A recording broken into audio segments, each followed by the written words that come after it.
Assalamualaikum warahmatullahi wabarakatuh. Sahabat, kawan-kawan sekalian yang dirahmati Allah.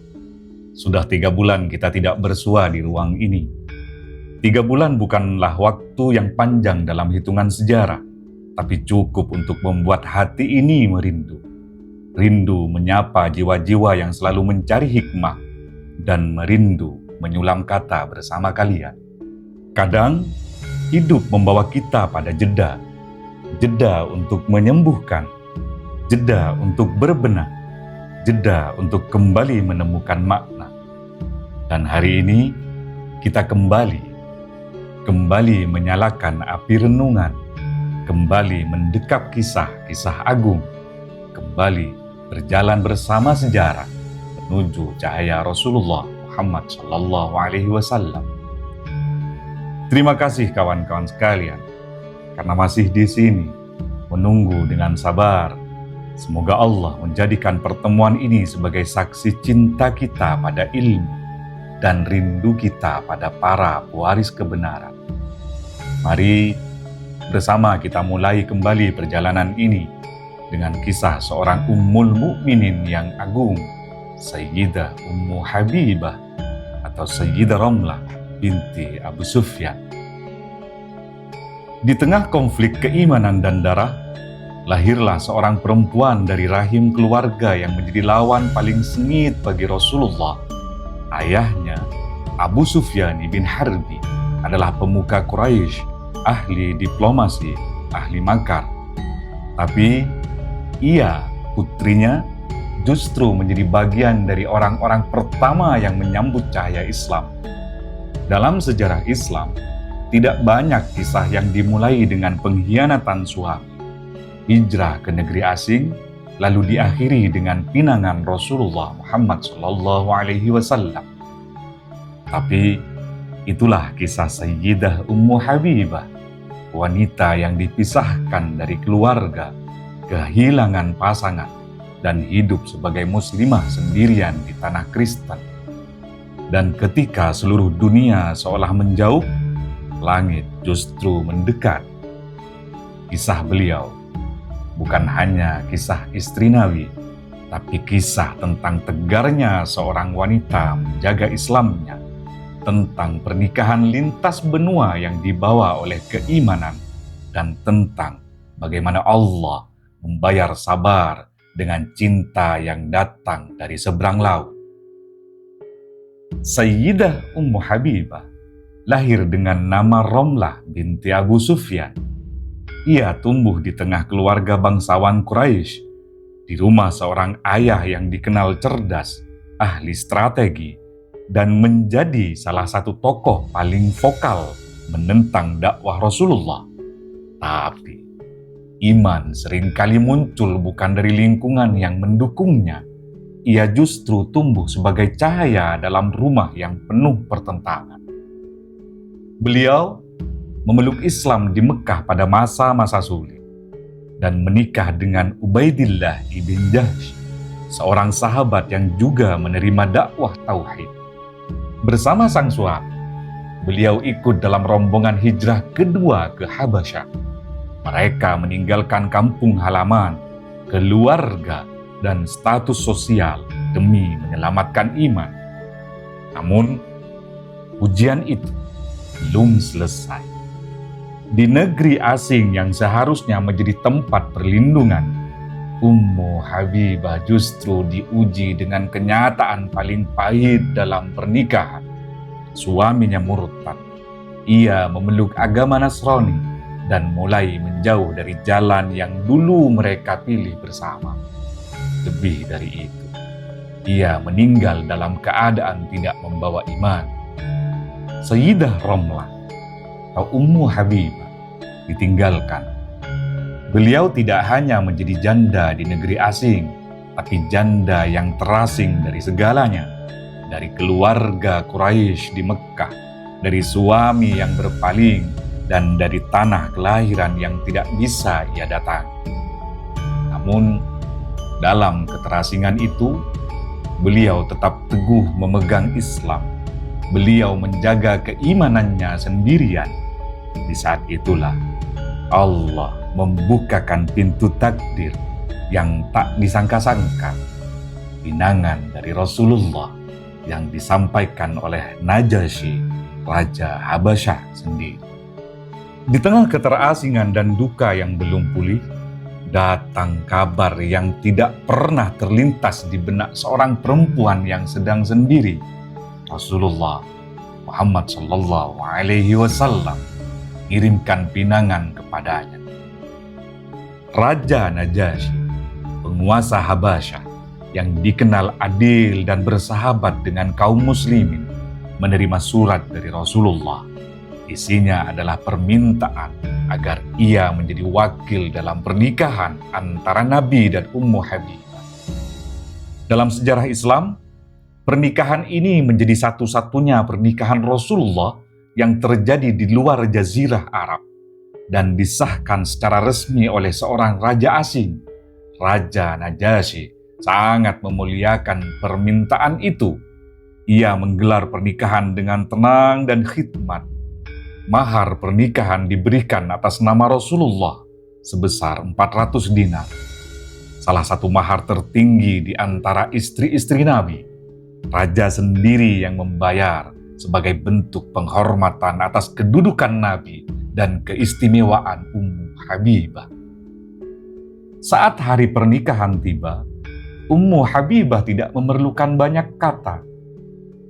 Beliau menangis haru dalam doa dan zikirnya. Beliau tahu ini bukan hanya penebusan atas kesedihan masa lalu, tapi pertanda bahwa Allah tidak pernah meninggalkan orang yang menjaga imannya, bahkan di tanah yang jauh dari rumah dan Madinah. Setelah beberapa waktu, utusan Raja Najasyi mengantarkan Ummu Habibah menuju Madinah. Beliau berlayar menempuh perjalanan jauh, bukan sebagai janda yang ditinggalkan, tapi sebagai istri Rasulullah Muhammad Sallallahu Alaihi Wasallam. Dalam perjalanan itu, tidak hanya jarak yang beliau tempuh, tapi juga kesabaran, keteguhan, dan takdir yang penuh cinta. Setelah tiba di Madinah, Ummu Habibah mulai menjalankan kehidupan baru sebagai istri Rasulullah. Nah, menjadi istri Nabi bukanlah akhir dari ujian, melainkan awal dari babak perjuangan yang lebih dalam. Beliau masuk ke rumah kenabian yang telah dihuni oleh para wanita mulia, masing-masing dengan kedudukan dan latar belakang.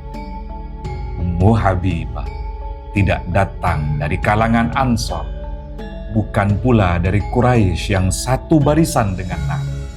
Beliau adalah putri dari musuh besar Islam, Abu Sufyan bin Harb. Maka tak sedikit bisik dan cemburu yang ia hadapi. Tapi seperti sebelumnya, beliau tidak menjawab dengan pertengkaran. Beliau menjawab dengan ketenangan dan adab. Ujian paling besar datang saat ayahnya sendiri, Abu Sufyan, datang ke Madinah. Ia datang tidak dalam posisi menyerang, tapi meminta perjanjian damai kembali setelah peristiwa pelanggaran perjanjian Hudaibiyah. Abu Sufyan datang ke rumah putrinya, Ummu Habibah, berharap bisa mendekati Rasulullah melalui jalur kekeluargaan. Namun, saat ia hendak duduk di atas alas yang biasa digunakan Rasulullah, Ummu Habibah segera melipatnya. Abu Sufyan heran dan bertanya, "Wahai anakku, apakah aku tidak pantas duduk di atas alas ini? Ataukah engkau merasa alas ini tidak pantas untukku?" Beliau menjawab dengan tenang, "Ini adalah alas Rasulullah, dan engkau dalam keadaan musyrik tidak layak menyentuhnya." Kalimat itu tidak keras, tapi dalam dan menghujam. Ia tidak meninggikan suara, tapi tegas mempertahankan keyakinannya bahwa ayahnya boleh saja ayah kandung, namun tidak berada di atas kebenaran. Itulah Ummu Habibah. Beliau tidak menyakiti keluarganya dengan hinaan, tapi beliau juga tidak membiarkan ikatan darah mengalahkan prinsip iman. Beliau mencintai ayahnya, tapi lebih mencintai Allah dan Rasulnya. Ummu Habibah hidup cukup lama setelah wafatnya Rasulullah Muhammad SAW. Beliau menjaga warisannya sebagai Ummul Mukminin dengan kehormatan dan ketenangan.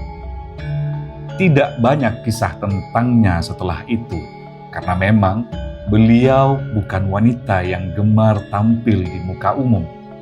Tapi dalam sunyinya tetap terpancar wibawa dan jejak keteguhan yang tidak pernah padam. Beliau wafat pada tahun 44 Hijriah pada masa kekuasaan saudaranya sendiri, Muawiyah ibn Abi Sufyan, yang saat itu telah menjadi khalifah. Beliau dimakamkan di pemakaman Baqi bersama istri-istri Rasulullah yang lain, dan perjuangannya tetap hidup dalam lembaran sejarah dan hati para pecinta Rasulullah. Warisan Ummu Habibah bukan dalam bentuk harta, tapi dalam bentuk teladan, bahwa ketika dunia berpaling, langit bisa mengulurkan tangan dari arah yang tak disangka. Beliau adalah lambang wanita yang menjaga agamanya lebih dari menjaga hubungannya. Beliau tidak membenci keluarganya, tapi beliau tidak ragu menegakkan kebenaran di hadapan mereka. Beliau tidak memilih aman, tapi memilih Allah dalam iman. Dan seperti semua cahaya yang kita ikuti, kisah ini tidak lahir dari kabut dongeng atau kata tanpa sandaran.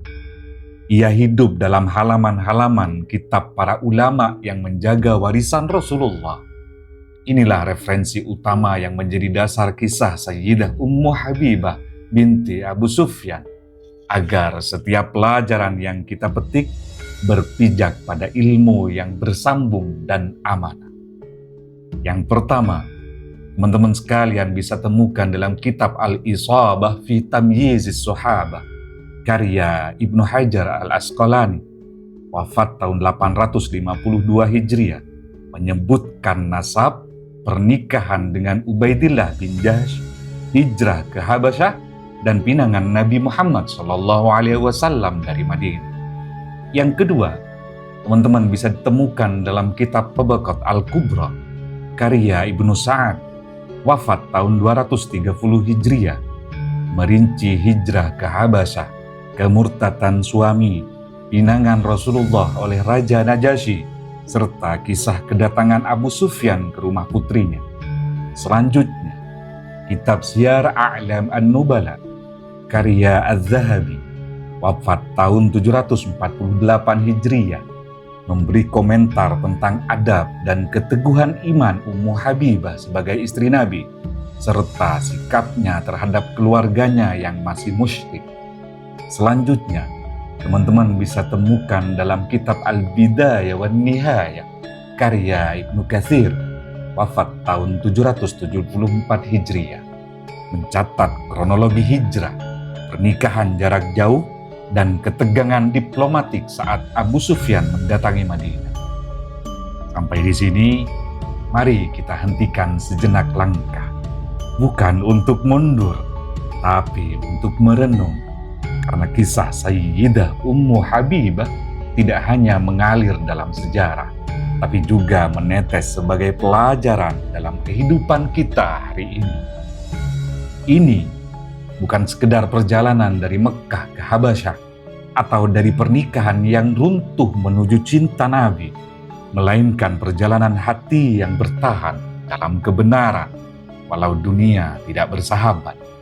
Sayyidah Ummu Habibah bukan hanya istri Rasulullah, beliau adalah gambaran paling jernih tentang teguhnya perempuan dalam badai iman. Beliau kehilangan tanah air, kehilangan suami, dan tidak bisa bersandar pada keluarganya sendiri. Tapi justru di saat semuanya hilang, Allah hadir paling dekat.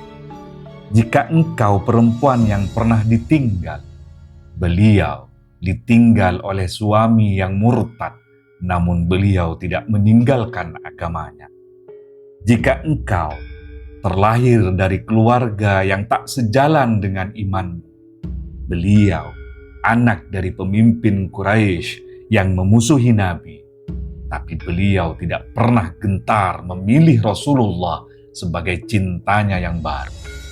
Jika engkau pernah merasa asing di tengah dunia, beliau bertahan di negeri Kristen tanpa pelindung, namun keyakinannya menjadi penjaga yang tak pernah tidur. Dan jika engkau menanti datangnya cinta dari tempat yang tak kau sangka, ingatlah bahwa pinangan bisa datang dari seberang lautan bila langit telah ridho pada kesetiaanmu. Maka belajarlah darinya bahwa kesabaran bukan menunggu yang datang, tapi menjaga yang kau pegang sampai Allah yang menggantinya dengan yang paling layak. Karena tidak semua cinta datang dari kelembutan. Ada yang lahir dari kehancuran, tapi dipelihara oleh kesetiaan dan akhirnya dimuliakan oleh langit. Sayyidah Ummu Habibah telah kehilangan tanah, kehilangan suami, bahkan kehilangan tempat pulang. Tapi Allah tidak membiarkannya kehilangan arah. Beliau dipertemukan dengan Rasulullah bukan di pesta atau pelaminan, tapi di tengah air mata yang sudah kering dan keyakinan yang tidak pernah padam. Itulah keindahan takdir kawan-kawan sekalian. Saat dunia menolakmu, tapi Allah mengundangmu masuk ke rumah kenabian, bukan karena siapa ayahmu, tapi karena siapa yang kau perjuangkan dalam sepi.